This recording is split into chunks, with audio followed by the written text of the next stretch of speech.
Shalom, Bapak Ibu serta saudara dimanapun saudara berada, saya ucapkan selamat sore, selamat bertemu kembali dalam rangkaian ibadah pemahaman Alkitab. Kesempatan sore hari ini kita akan mempelajari dan memasuki pelajaran Alkitab, yaitu kitab Mazmur pasal yang ke-83. Namun sebelum lebih lanjut, mari kita akan berdoa mohon pimpinan Tuhan. Mari kita berdoa. Tuhan Yesus, kami bersyukur untuk sore hari ini kami bisa bersekutu dan kami bisa mempelajari kebenaran firman Tuhan. Berkatilah kami semuanya ya Tuhan, sehingga apa yang kami pelajari, apa yang kami renungkan, boleh kami terapkan dalam hidup kami hari lepas hari.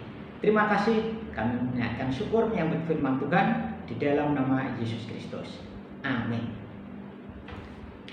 Bapak Ibu serta saudara yang terkasih, mari kita akan membuka Alkitab kita dan kitab Mazmur 83 ayat yang kita baca, ayat yang kedua sampai yang ke-19.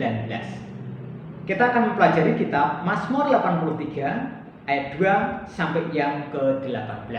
Demikian bunyi firman Tuhan, saya akan membacakannya. Ya Allah, janganlah engkau bungkam, janganlah berdiam diri, dan janganlah berpangku tangan. Ya Allah, sebab sungguhnya musuh-musuhmu ribut. Orang-orang yang membenci engkau meninggikan kepala. Mereka mengadakan permufakatan licik melawan umatmu, dan mereka berunding untuk melawan orang-orang yang kau lindungi. Kata mereka, marilah kita lenyapkan mereka sebagai bangsa, sehingga nama Israel tidak diingat lagi. Sungguh mereka telah berunding dengan satu hati. Mereka telah mengadakan perjanjian melawan engkau, penghuni kemah-kemah Edom dan orang Ismail, Moab dan orang Hagar, Gebal dan Amon dan Amalek, Filistia beserta penduduk Tirus. Juga Asyur telah bergabung dengan mereka menjadi kaki tangan Bani Lot. Perlakukanlah mereka seperti Midian, seperti Sisera, seperti Yabin dekat sungai Kishon yang sudah dipunahkan di Endor menjadi pupuk bagi tanah. Buatlah para pemuka mereka seperti Oreb dan Seb, seperti Sebab dan Salmuna, semua pemimpin mereka yang berkata, marilah kita menduduki tempat-tempat kediaman Allah. Ya Allahku, buatlah mereka seperti dedak yang berterbangan, seperti jerami yang ditiup angin, seperti api yang membakar hutan, dan seperti nyala api yang menghanguskan gunung-gunung. Kejarlah mereka dengan badaimu, dan kejutkanlah mereka dengan puting beliungmu. Penuhilah muka mereka dengan kehinaan, supaya mereka mencari namamu. Ya Tuhan, biarlah mereka mendapat malu dan terkejut selama-lamanya. Biarlah mereka tersipu-sipu dan binasa, supaya mereka tahu bahwa Engkau sajalah yang bernama Tuhan, yang maha tinggi atas seluruh bumi. Sampai segitu jauh pembacaan kebenaran firman Tuhan yang kita akan pelajari, yaitu dari kitab Mazmur pasal yang ke-83. Bapak Ibu yang terkasih dimanapun saudara berada, ketika kita melihat dalam kitab Mazmur pasal yang ke-83 ini, ayat bacaan 2 sampai yang ke-19 ini membicarakan masalah doa. Dan tentunya ketika kita berbicara masalah doa, bisa dikatakan itu sebuah ratapan dan permohonan, tentunya juga ditujukan hanya kepada Allah. Dan itulah pemazmur mengungkapkan ratapannya hanya ditujukan kepada Allah saja. Tentang apa? Dan ketika kita membaca dalam ayat demi ayat tadi, dan ini membicarakan masalah keberadaan bangsa Israel yang merasa terdesak, keberadaan bangsa Israel yang sudah merasa terpepet, sehingga di sanalah ada teriakan, ada permohonan, ada ratapan agar campur tangan Allah nyata kepada bangsa Israel yang sedang ada dalam ancaman oleh musuh-musuh mereka. Jadi apa yang menjadikan pergumulan bangsa Israel? Tentunya juga ada ancaman dari bangsa-bangsa lain. Tentunya juga merasa sudah kepepet, terpojok dengan berbagai macam ancaman yang ditujukan kepadanya atau kepada bangsa Israel. Mereka merasa, atau bangsa Israel merasa sudah tidak ada temannya lagi. Sehingga inilah pemazmur menggambarkan dan mengungkapkan tentang ratapannya kepada Allah saja. Dan dalam kondisi ini, bangsa Israel jelas sudah merasa sendiri, sudah merasa tidak ada teman, sudah merasa tidak ada yang mendukungnya. Dan pantaslah ketika pemazmur mengungkapkan hal-hal yang akan diaturkan kepada Allah itu sebagai kekuatan yang terakhir. Dan itulah yang menjadikan isi daripada Mazmur 83 ini, sehingga kita akan mempelajari apa yang menjadi inti, isi ratapan pemazmur ketika bangsa Israel tersebut sedang menghadapi yaitu ancaman dari bangsa lain, dan ancamannya itu ada kejahatan dan bisa mengarah kepada kematian ataupun pemusnahan bangsa Israel tersebut. Ketika kita melihat dalam ayat yang kedua sampai yang ke-9, dan ini pemazmur mengalami ancaman ketidaknyamanan oleh bangsa-bangsa lain tersebut, sehingga dalam ayat yang kedua sampai yang ke-9 ini isi dari ratapannya tersebut yaitu hanya menyerahkan lawan kepada Allah saja. Jadi ini yang perlu kita pahami, bahwa pemazmur mengungkapkan isi hatinya tentang ancaman-ancaman yang dirasakan dan hanya diserahkan kepada Allah. Dan ini jelas sesuatu yang menjadi contoh buat kita semuanya, bahwa ketika kita merasa diancam, ketika kita merasa ada tekanan, jelas pemazmur memberikan ajaran hanya berserahlah kepada Allah saja untuk setiap permasalahan yang sedang diderita. Termasuk keberadaan bangsa Israel ketika kita melihat dalam ayat yang kedua sampai yang ke-9 tadi dijelaskan, ya Allah, janganlah engkau bungkam. Pengertian ketika kita melihat melalui ayat ini jelas, pertanda bahwa permohonan ini tidak main-main. Artinya permohonan ini betul-betul serius sekali, karena sudah merasa terdesak. Dan dalam ayat ini, ya Allah, janganlah engkau bungkam, janganlah berdiam diri, janganlah berpangku tangan, ya Allah. Ada pengulangan yang diulangi terus-menerus dengan kata-kata janganlah engkau bungkam, janganlah engkau berdiam diri, janganlah berpangku tangan. Dan ini menandakan keseriusan bangsa Israel yang terancam, terdesak, sehingga perlu diserahkan hanya kepada Allah. Ketika kita membayangkan, kita memohon kepada seseorang.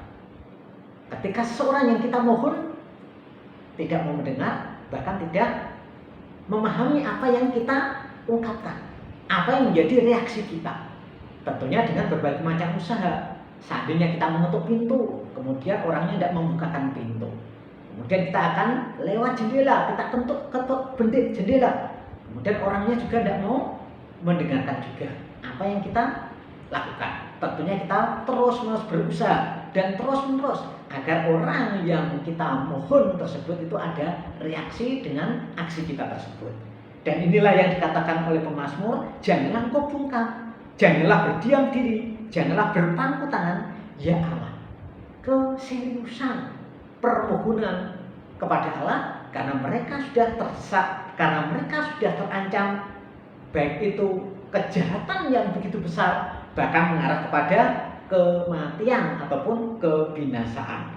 Ya Allah, janganlah bungkam. Dan pengulangan itu terus-menerus menandakan sebuah hal yang serius sekali.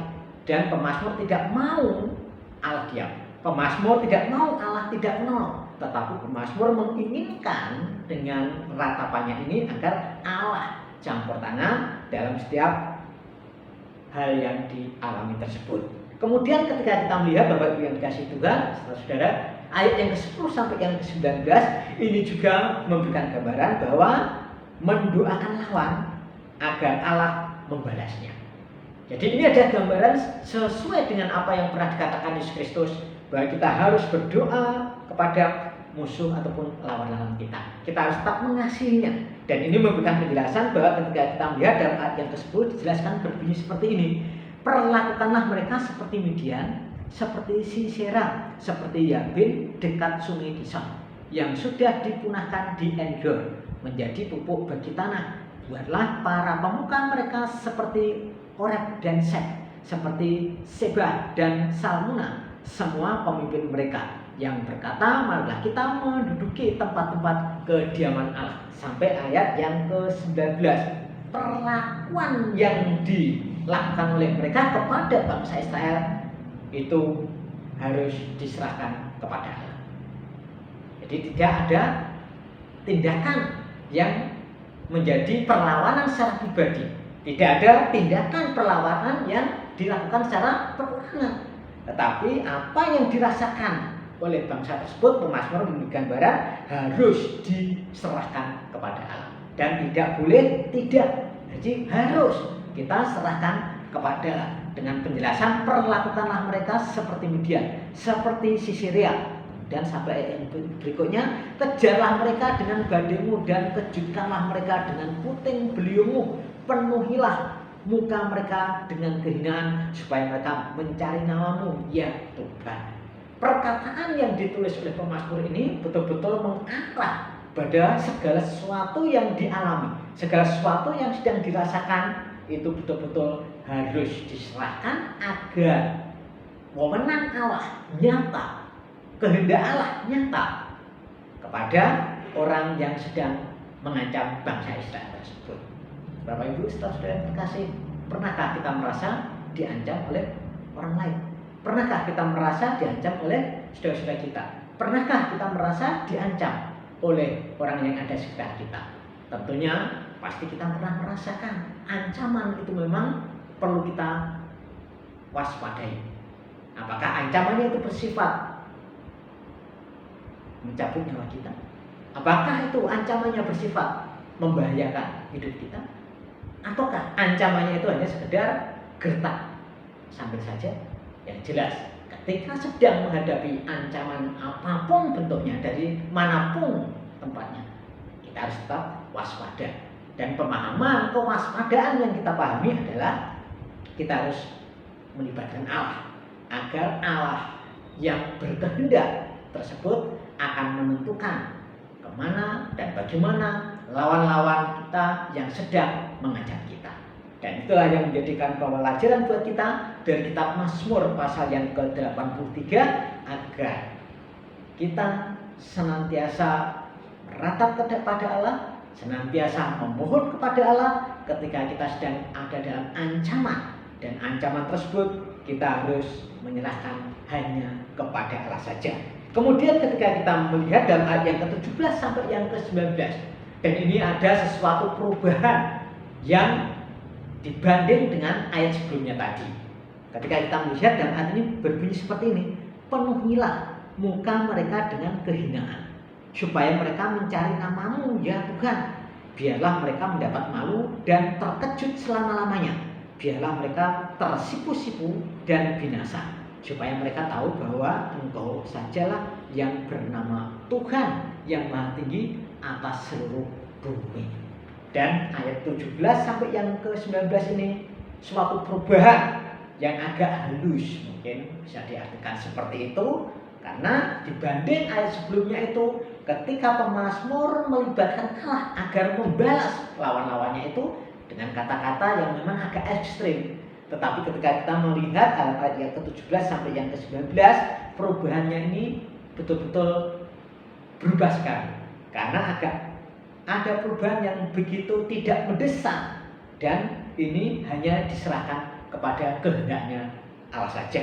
Kenapa hal ini bisa terjadi? Karena memang pemazmur paham bahwa pembalasan adalah wewenang Allah sendiri. Pembalasan bukanlah manusia, kemudian pembalasan juga bukan sebagai reaksi dari emosi manusia tersebut, tetapi pemazmur sadar pembalasan harus diserahkan hanya kepada Allah saja. Karena biarlah Allah yang membalas, biarlah apa yang terjadi nanti Allah yang menentukan, apakah kesulitannya, apakah itu kecelakaannya, apakah itu penderitaannya, ataukah mungkin segala sesuatu, supaya orang tersebut itu hanya diserahkan hanya kepada Allah saja. Sebagai renungan buat kita melalui kebenaran firman Tuhan, jika kita pernah dimusuhi atau sekarang sedang berhadapan dengan musuh, ingat bahwa kita harus melibatkan Allah, sehingga ketika lawan musuh sedang mengancam kita, ingat, Allah di pihak kita. Apapun bentuk ancaman, apapun bentuk arahan yang sedang diarahkan dalam kehidupan kita, ingat, Allah ada dalam hidup kita, dan biarlah penyerahan secara mutlak dalam hidup kita kepada Tuhan, maka Allah akan memberikan perlindungan.